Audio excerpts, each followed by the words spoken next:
Capítulo 12. A condenação mata. O acusador é um astuto promotor que não hesitará em usar os 10 mandamentos para condenar você. É por isso que a palavra de Deus declara que os 10 mandamentos não são apenas o ministério da morte, mas são também o ministério da condenação. Lembre-se, não há nada profano nos 10 mandamentos.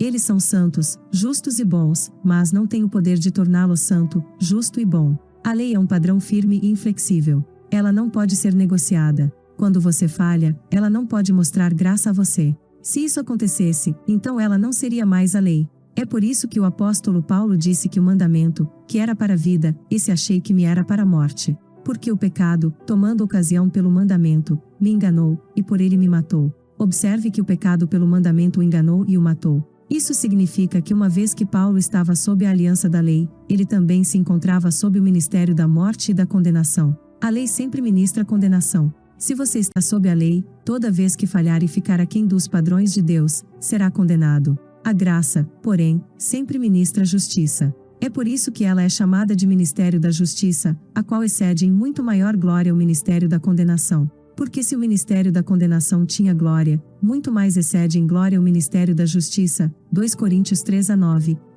Quando você está sob a graça, mesmo que falhe e fique aquém dos padrões de Deus, ele ainda o vê como justo, por causa de Jesus Cristo. Deus não deu a lei ao homem para torná-lo correto por meio da obediência própria. Ele a deu para que o homem tivesse conhecimento do pecado. Sem a lei, o pecado estava morto. Paulo descreveu esse aspecto da lei de maneira pertinente quando disse: que diremos, pois, é a lei pecado? De modo nenhum.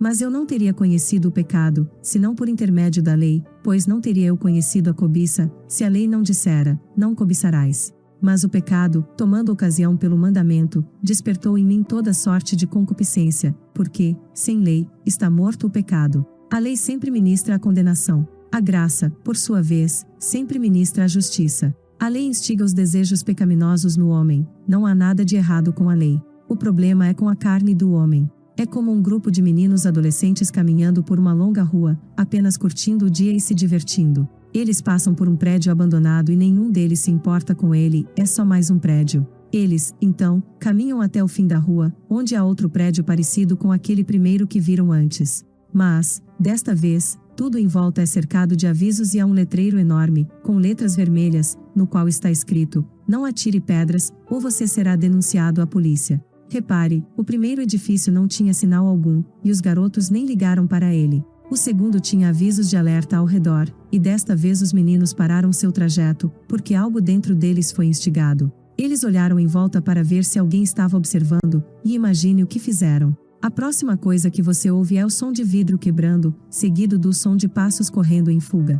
Quando os meninos estavam passeando na rua, o desejo de cometer alguma travessura estava neles. Sim, estava ali o tempo todo. Mas porque não havia leis, o desejo de pecar que estava neles não era instigado. É isso que a lei faz. Ela instiga o pecado em nós. Vou lhe dar outro cenário. Se você fosse a única pessoa em uma sala e houvesse uma porta com um aviso que diz: restrito, não entre, o que aconteceria? Muito provavelmente, você olharia em volta da sala para certificar-se de que não havia câmeras escondidas, e devagarzinho seria instigado a espreitar por detrás daquela porta. É esse o efeito que a lei tem sobre todos nós. Não há nada de errado com a lei. Não há nada de errado com os 10 mandamentos. Ouça cuidadosamente o que estou dizendo. Quando você está comprometido com a lei de Deus, precisa ser muito exato, então vamos ficar com a linguagem da Bíblia a esse respeito. Paulo disse que a lei foi projetada para conceber a ofensa, sobreveio, porém, a lei para que a ofensa abundasse. A lei instiga os desejos pecaminosos na carne do homem.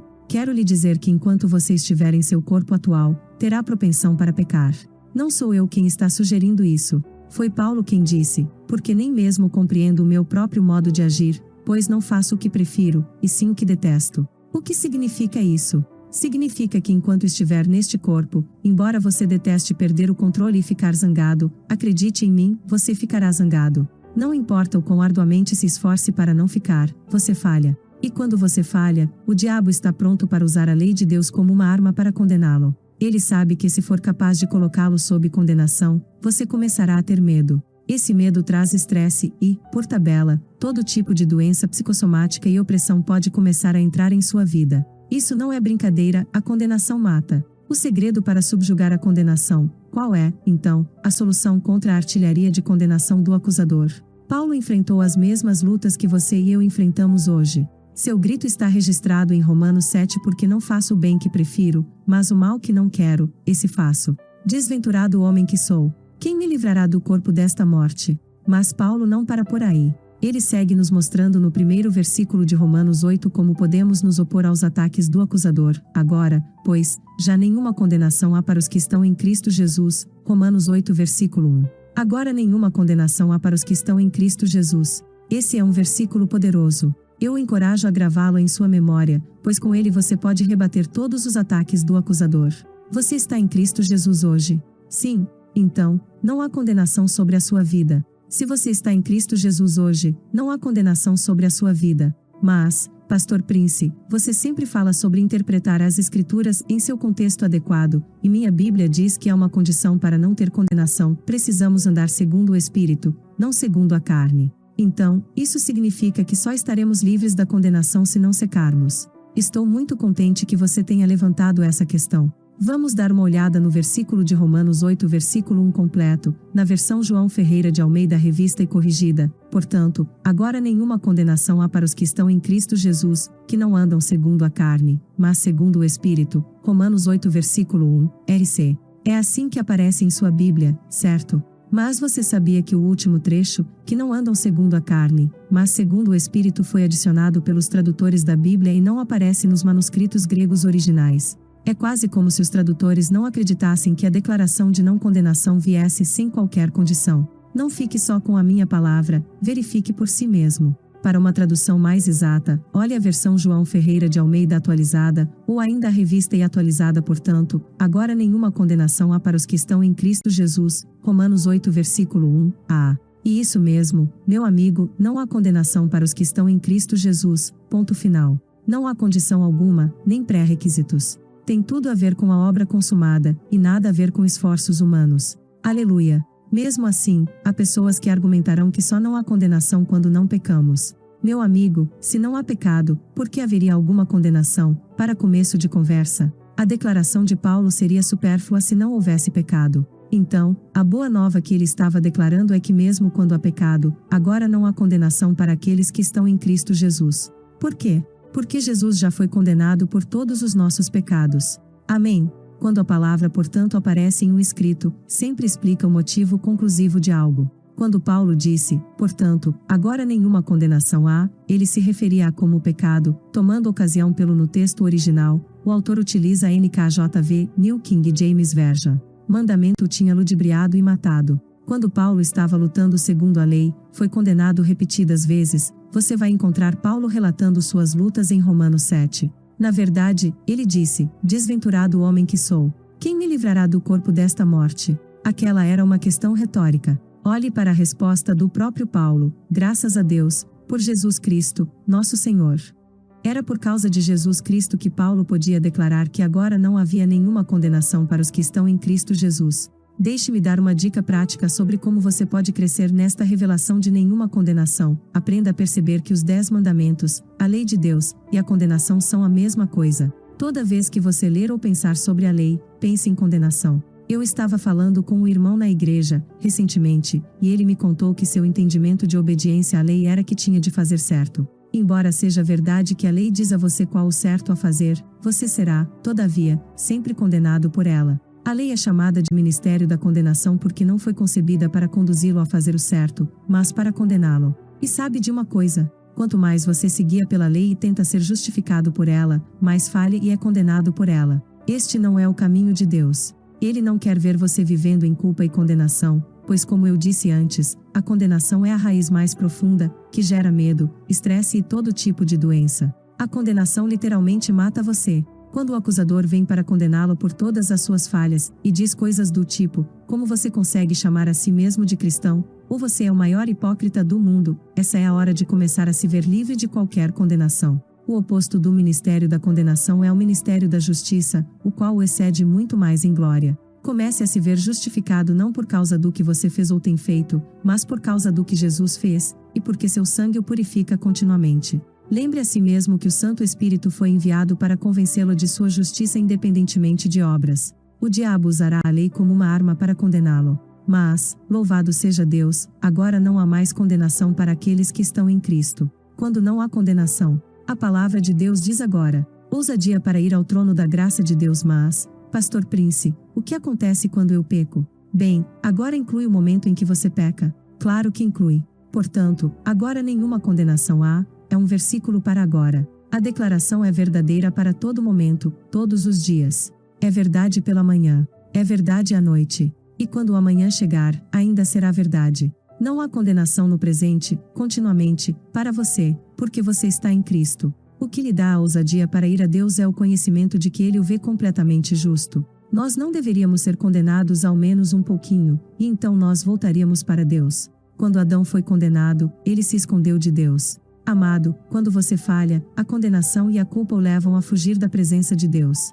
É uma mentira afirmar que a condenação e a culpa levam você de volta para Deus. O que lhe dá a ousadia para ir a Ele é o conhecimento de que hoje mesmo Ele é cheio de graça, e vê você completamente justo. O que lhe dá a ousadia para ir diante do trono de graça de Deus é o conhecimento de que Ele jamais o condenará, porque você está em Jesus Cristo. O coração cheio de graça do Pai. Você quer ver como seu Pai Celestial reage quando você falha? Olhe para a parábola do filho pródigo, que Jesus contou. Certo homem tinha 2 filhos, o mais moço deles disse ao pai: Pai, dá-me a parte dos bens que me cabe. E o pai repartiu entre eles sua herança. Passados não muitos dias, o filho mais moço, ajuntando tudo o que era seu, partiu para uma terra distante, e lá dissipou todos os seus bens, vivendo dissolutamente.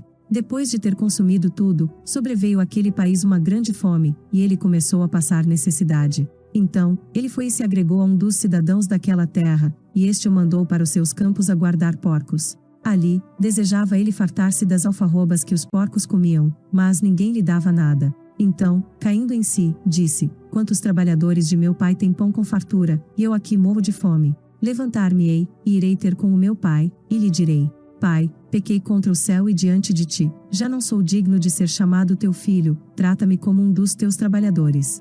E, levantando-se, foi para seu pai. Vinha ele ainda longe, quando seu pai o avistou, e, compadecido dele, correndo, o abraçou, e beijou. E o filho lhe disse: Pai, pequei contra o céu e diante de ti, já não sou digno de ser chamado teu filho. O pai, porém, disse aos seus servos: Trazei depressa a melhor roupa, vestiu, ponde-lhe um anel no dedo e sandálias nos pés, trazei também e matai o novilho cevado. Comamos e regozijemo-nos, porque este meu filho estava morto e reviveu, estava perdido e foi achado. E começaram a regozijar-se. Lucas 15, 11 e 24. Vemos um pai que corre ao encontro de seu filho pródigo para abraçá-lo no momento em que o vê de longe. Você sabia que o comportamento desse pai é, na verdade, contrário à lei de Moisés? Eu estava estudando isso há algum tempo e descobri que, de acordo com lei, se um homem tivesse um filho teimoso e rebelde que se recusasse a prestar atenção a seus pais, o esperado é que esse homem trouxesse seu filho aos anciãos da cidade, e todos os homens da cidade apedrejariam este filho até a morte, e dessa maneira eles retirariam o mal dentre eles, e todo Israel devia ouvir e temer. Essa é a lei de Moisés. Quando Jesus contou a história do filho pródigo, todo o povo judeu que o ouvia deve ter se lembrado dessa lei. No entanto, em lugar da condenação e punição que o filho rebelde merecia, segundo a lei, Jesus revelou o coração de graça do Pai e o perdão da nova aliança. Naquele ponto, Jesus ainda não tinha morrido para estabelecer a nova aliança da graça, e as pessoas que o ouviam estavam ainda sob a lei de Moisés. Jesus estava dando a eles um gostinho do que estava por vir. Estava mostrando a eles a realidade que desfrutamos hoje. Aleluia! O filho pecou contra seu pai. Sim, total e definitivamente. Mas o pai atribuiu culpa e condenação a seu filho antes de recebê-lo. Não, ele não fez isso. Na verdade, o pai nem sequer deu àquele filho a chance de concluir o discurso que tinha ensaiado. Ele interrompeu seu filho antes que ele chegasse a pedir para ser tratado como um de seus servos. O pai o interrompeu não para condená-lo pelo pecado que cometera contra ele, mas para instruir seus servos a trazer para ele a melhor túnica, colocar um anel no dedo de seu filho e vestir sandálias em seus pés. Importou aquele pai que as intenções de seu filho não tivessem sido de todo boas. Todos nós sabemos que o filho estava retornando à casa do pai porque tinha percebido o erro que cometera. Ele estava retornando porque estava com fome. Quando estava cuidando de porcos, ele se lembrou de que até mesmo os empregados da casa do pai tinham comida mais que suficiente para comer. Foi só então que ele decidiu pegar o caminho de volta para a casa do pai. Mas o pai não estava interessado em quais eram as intenções do filho. Quando o filho pródigo vinha ainda longe, e o pai não tinha como determinar por que seu filho estava retornando, aquele pai o viu e teve compaixão, correu e jogou os braços em volta do pescoço de seu filho, e o beijou. Que imagem maravilhosa do coração amoroso de Deus! Quem estava contando a parábola do filho pródigo? Jesus. Eu penso que Jesus conhece seu pai realmente bem, você não concorda? Estamos ouvindo a narrativa de uma testemunha ocular sobre como Deus, o Pai, é e Jesus certamente o conhecia. Observe como ele descreveu a reação de Deus àqueles que pecam. Como aquele pai viu seu filho quando ele ainda vinha longe. Isso aconteceu porque o pai tinha esperado e ansiado pelo retorno de seu filho. Ele deve ter mantido os olhos no horizonte diariamente, esperando que cada dia fosse o dia de seu filho amado voltar para casa. Você consegue ver o coração de amor de Deus por você, mesmo quando você falha com ele. Você só precisa dar um passo na direção de Deus, e Ele, seu amoroso Papai do céu, vai correr em sua direção, sem condenação alguma. Ele quer jogar os braços ao seu redor, beijar você e enchê-lo com seu amor e bênçãos. Ele o está esperando para vesti-lo com a túnica da justiça, colocar de volta em você o anel do selo de autoridade e calçar seus pés com as sandálias corretas da firmeza no andar. Ele quer restabelecer você, lavá-lo e promover uma festa em celebração à sua chegada em casa. Nosso Deus é um Deus que corre em sua direção sem condenação. Deixemos de lado nossas ideias religiosas acerca de Deus. Dê um passo na direção do seu papai mesmo quando você falhar, e ele correrá para você e o abraçará. Ele o ama e aceita você do jeito que você é. Ele tem todo o poder para ajudá-lo quando você falha e se sente derrotado. Rejubile-se, meu amigo, agora não há nenhuma condenação rara a você, porque você está em Cristo Jesus.